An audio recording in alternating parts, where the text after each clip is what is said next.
अजब कश्मकश के रास्ते, बड़ी कठिन ये मुसाफिरी।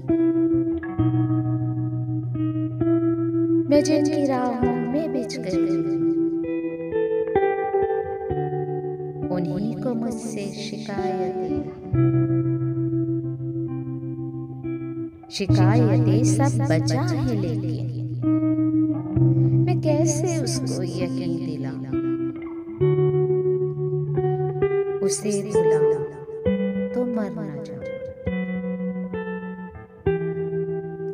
मैं इस खामोशी के इम्तिहान में कहां से गुजर गई,